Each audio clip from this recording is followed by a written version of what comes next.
10वीं और 12वीं के इम्तहानात में इम्तियाजी कामयाबी हासिल करने वाले तलबा के एजाज़ में सिख वेलफेयर एसोसिएशन की जानिब से एक तकरीब का इनेकाद किया गया। तलबा के एजाज़ में मुनक़िदा इस तकरीब में सिख समाज के मजहबी रहनुमाओं ने शिरकत की। सिख वेलफेयर एसोसिएशन के सदर लड्डू सिंह महाजन ने तंजीम के क़याम के मकसद के बारे में मालूमात देते हुए कहा कि हर इंसान अपनी इनफरादी ज़िंदगी में अच्छे बुरे तजुर्बात और मुशाहिदात से गुजरता है और अपने तौर पर यह महसूस करता है कि अपने और अपने ख़ानदान के अलावा समाज की भलाई के लिए कुछ न कुछ काम करे। इसी सोच के तहत सिख वेलफेयर एसोसिएशन कायम की गई है। अपने क़याम से लेकर अब तक इस तंजीम ने कई समाजी व फलाही प्रोग्राम लिए। ख़ास तौर पर तालीम और सेहत के मैदान में मुस्तहिक लोगों की मदद करने की कोशिश की जा रही है। एसोसिएशन समाज के मालदार लोगों से इमदाद जमा करती है और इसके ज़रिए बच्चों की तालीम और गरीबों के इलाज के लिए पैसे खर्च किए जाते हैं। तालीम के शोबे में जो काम किया जाता है उनमें एक काम तलबा को तहनीत पेश करना है। इस बार भी 10वीं और 12वीं के इम्तहानात में इम्तियाजी कामयाबी हासिल करने वाले सिख समाज के तलबा और तालिबात को तहनीत पेश की गई। तकरीब में मेहमानों ने तलबा को फूल और शाल देकर इस्तकबाल किया और इन्हें बेहतर मुस्तकबिल के लिए नेक तमन्नाओं से नवाजा। प्रोग्राम में न सिर्फ तलबा को एजाज़ दिया गया बल्कि सिख समाज के 4 ऐसे बुजुर्ग शख्सियतों को भी एजाज़ से नवाजा गया जिन्होंने अपनी ज़िंदगी बावकार तरीके से गुजारते हुए समाज की फलाह व बहबूद के लिए काम किया हो।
पहले दिन से हम जब पैदा होते तब से लेकर अंतिम दिन तक हमारे सुख में शामिल होता है, हमारा सुख बढ़ाता है, दुख में शामिल होता है, दुख कम करता है।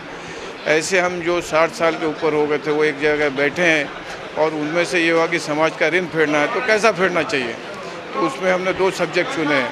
एक तो एजुकेशन, बगैर एजुकेशन का दुनिया में कोई कुछ नहीं कर सकता, ना परिवार का भला कर सकते, ना समाज का भला कर सकते, ना देश का। एजुकेशन मस्ट है और ज़रूरी है। उसके लिए एजुकेशन जो हायर एजुकेशन लेना चाहते समाज के बच्चे और जिनकी कैपेसिटी नहीं है, गरजमंद है, ऐसे बच्चों को मदद करना।